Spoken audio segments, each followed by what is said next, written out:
Selamat malam teman-teman TDA Bali. Malam ini saya akan membawakan kuliah WA mengenai Daily Disciplines by Skipros. Malam ini kita akan membahas tentang bagaimana caranya mengatur prioritas. Pernahkah teman-teman merasa bingung untuk melakukan sesuatu? Karena sebagai business owner, biasanya kita terbiasa dengan autopilot, melakukan sesuatu tanpa banyak berpikir, atau yang penting mudah dan bisa dilaksanakan dan cepat selesai, begitu ya. Jika pandangan umum berpendapat bahwa prioritas itu disusun berdasarkan timing atau berdasarkan output apa yang bisa kita dapat ketika melakukan sesuatu, namun Skipros dia berpendapat sedikit berbeda. Nah, malam ini kuliahnya akan sedikit berbeda karena saya sudah mengirimkan 2 lembar worksheet bagi teman-teman. Jadi ketika teman-teman sambil mendengarkan video, saya ingin teman-teman untuk menjawab poin-poin yang sudah saya tuliskan di worksheetnya. Sebelum kita memutuskan sesuatu, pastikan prioritas kita sudah benar. Benar dalam artian apa? Belum tentu benar dalam artian timing atau output, tetapi bagaimana kita bisa menikmati setiap keputusan kita sehingga menghasilkan suatu hasil yang memuaskan dan membuat kita meraih tujuan-tujuan kita dengan sangat baik. Menurut Skipros, ketika kita berhasil menentukan prioritas, maka kita dapat meraih kesuksesan yang sebesar-besarnya. Tentunya di sini semua ingin meraih kesuksesan, kan? Betul kan? Nah, sekarang tips yang pertama yaitu personal preferences. Apa itu? Dalam proses menetapkan setiap prioritas, tentukan dulu preferensi pribadi kita apa, kesukaan kita apa. Dalam melakukan sesuatu yang kita sukai, itu akan lebih mudah untuk dilakukan dan akan lebih ada hati di sana, ya. Otomatis tantangan yang ada akan lebih mudah untuk diselesaikan. Contohnya, Skipros ingin memperbaiki kualitas kesehatannya dengan cara berolahraga. Namun saran yang diberikan oleh keluarganya itu belum tentu cocok dengan apa yang dia sukai. Sebenarnya Skipros itu nggak suka lari di outdoor, ya. Atau mungkin sebaiknya dia makan salad setiap hari. Tetapi kalau hanya makan salad dengan sayuran hijau aja, dia mungkin nggak akan menikmati, maka dia harus menambahkan sesuatu yang dia sukai, misalnya timun gitu ya. Atau mungkin teman-teman punya ide yang lain, misalnya dokter menyarankan untuk kamu supaya untuk diet tertentu ya, diet karbo tanpa nasi misalnya. Nah, bagaimana caranya supaya diet karbo tanpa nasi ini bisa berhasil? Maka teman-teman harus menambahkan misalnya, supaya aku bisa makan tanpa nasi, maka aku harus tambahkan sambal atau mungkin yang segar-segar dalam makanan saya, misalnya seperti itu ya. Nah, sekarang coba teman-teman berhenti dan pikirkan, berikanlah satu contoh tentang keputusan seputar kesehatan yang sesuai dengan preferensi pribadi teman-teman. Tambahkan sesuatu yang teman-teman sukai. Yang kedua, recognizing responsibilities, mengenali tanggung jawab atau kewajiban. Kita semua mempunyai kewajiban yang bermacam-macam, kewajiban terhadap customer, tanggung jawab terhadap keluarga, tanggung jawab terhadap masyarakat, dan lain sebagainya. Pernahkah kita berpikir satu demi satu dan mengenali tanggung jawab kita dan menuliskannya? Mengenali tanggung jawab serta melakukan kewajiban sesuai dengan porsinya akan membuat kita mengenali apa yang seharusnya atau should dan apa yang wajib atau need yang perlu dilakukan. Should and need itu berbeda ya. Nah, bagaimana cara menentukannya? Kenali dulu setiap tanggung jawab Anda di setiap bidang kehidupan. Misalnya, dalam kehidupan bisnis, hubungan sosial, dan keluarga. Normalnya ketiga ini adalah bidang yang sangat penting dan bisa saling mendukung satu sama lain. Saya berikan satu contoh mengenali tanggung jawab, misalnya dalam bidang bisnis. Pertama, bisnis kita saat ini sedang dalam tahap apa? Misalnya, sedang dalam tahap yaitu mempertahankan customer yang sudah ada. Nah, jika ini sudah menjadi prioritas, maka bagaimana caranya kita meningkatkan kepuasan pelanggan yang sudah ada? Itu. Ya. Kemudian dalam hubungan sosial. Misalnya, di dalam ber-TDA, jika TDA ini memang penting dalam kehidupan teman-teman, maka apa yang teman-teman lakukan untuk TDA misalnya? Yang ketiga, initiate integration. Pernah nggak teman-teman merasa ketika sudah memutuskan sesuatu? Misalnya, saya join di sebuah bisnis ini, partner dengan siapa, si A gitu ya. Di awal memang mungkin teman-teman semangat, tetapi di pertengahan tiba-tiba ada perasaan enggan untuk melakukannya. Nah, itu adalah saat yang tepat bagi kita untuk mengenali lagi responsibility kita, kemudian bagaimana caranya mengintegrasikan preferensi pribadi kita atau kesukaan kita agar kita lebih menikmati keputusan yang sudah kita buat atau yang akan kita buat di masa depan.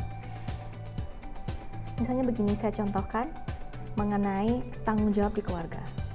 Misalkan seorang ibu atau bapak yang ingin lebih banyak menghabiskan waktu dengan anak-anaknya.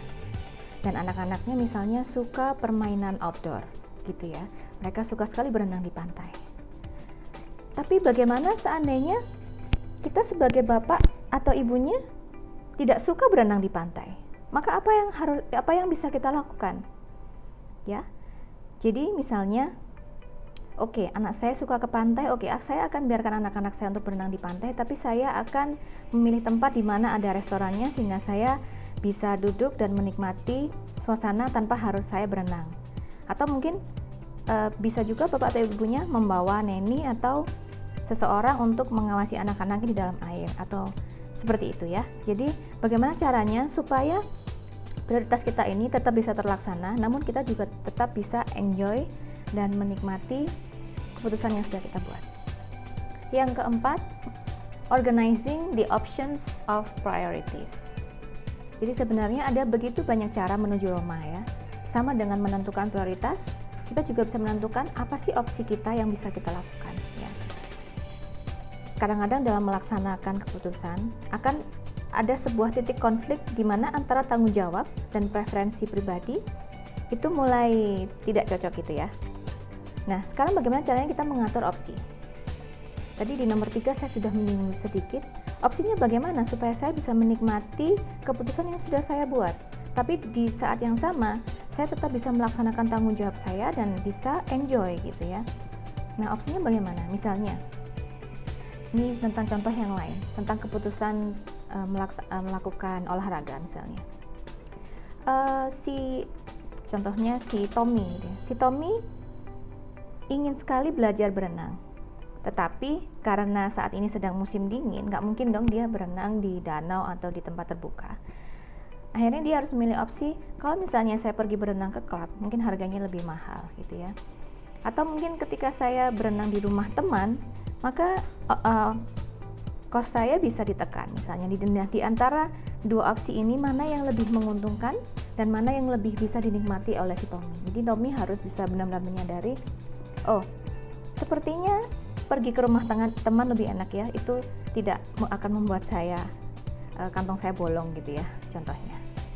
Nah, sekarang coba teman-teman pikirkan, di mana teman-teman pernah mengalami konflik antara tanggung jawab dan kesukaan, dan kemudian mulailah mengatur opsi tentang bagaimana keputusan-keputusan tersebut harus dilakukan ya. Teman-teman bisa melihat jawaban teman-teman di nomor 1, 2, dan 3, kemudian buatlah opsi A dan B, dan kemudian pilih yang mana yang paling bisa dinikmati oleh teman-teman.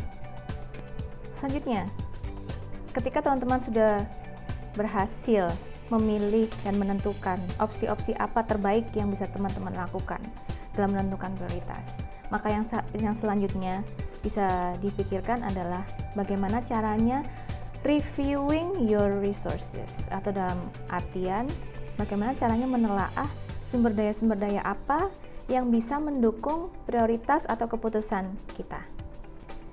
Kipros sekali lagi menekankan bahwa untuk bisa meraih kesuksesan yang luar biasa, kita harus tahu bagaimana caranya memilah dan melakukan prioritas dengan baik dan efektif. Skip menjelaskan bahwa mengidentifikasi sumber daya yang kita miliki itu sangatlah penting. Di dalam KMB, kita diajarkan untuk bisa mengidentifikasi tiga hal yang paling penting dilakukan di dalam bisnis kita, yaitu people, product, and process. Hal ini juga bisa kita terapkan dalam kehidupan sehari-hari kita dalam menentukan prioritas. Misalnya, cari tahu sumber daya apa yang bisa teman-teman miliki untuk memprioritaskan hidup. Misalnya yang pertama tentang people. Siapa sih di sini orang-orang yang mendukung teman-teman, orang-orang yang selalu memberikan semangat, selalu mendorong untuk mendukung teman-teman supaya bisa melakukan hal-hal yang terbaik di dalam hidup ini. Misalnya pasangan, kemudian sahabat baik, kemudian sahabat-sahabat yang kita peroleh dari komunitas. Mereka adalah orang-orang yang memahami diri teman-teman dan mau mendukung teman-teman dalam suka maupun duka.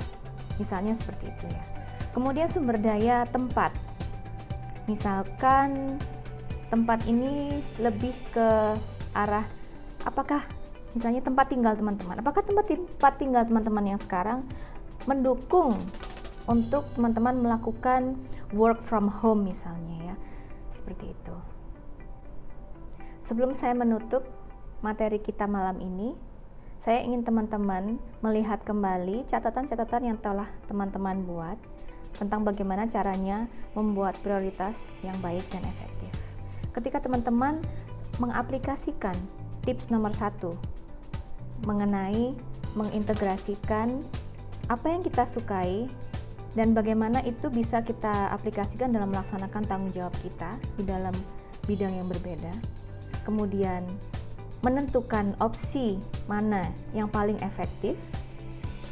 Dan yang terakhir adalah mengidentifikasi sumber daya apa yang kita miliki saat ini yang perlu kita kurangi atau yang perlu kita tambahkan, dan siapa orang-orang yang mampu untuk mendukung kita untuk mencapai tujuan kita, dan bagaimana kita bisa menggunakan ilmu atau pengetahuan, hal-hal yang tidak bisa kita lihat dengan mata tapi bisa mengantarkan kita kepada tujuan kita, maka itulah yang harus kita lakukan setiap hari dalam memilih setiap tujuan hidup, setiap prioritas, setiap saat. Jika teman-teman sudah mengaplikasikan ini, berlatih setiap hari, maka pasti lama-kelamaan teman-teman bisa melakukan prioritas ini dengan autopilot, tetapi dengan cara yang lebih efektif. Baik, terima kasih. Kita lanjut dengan tanya jawab. Terima kasih teman-teman semuanya.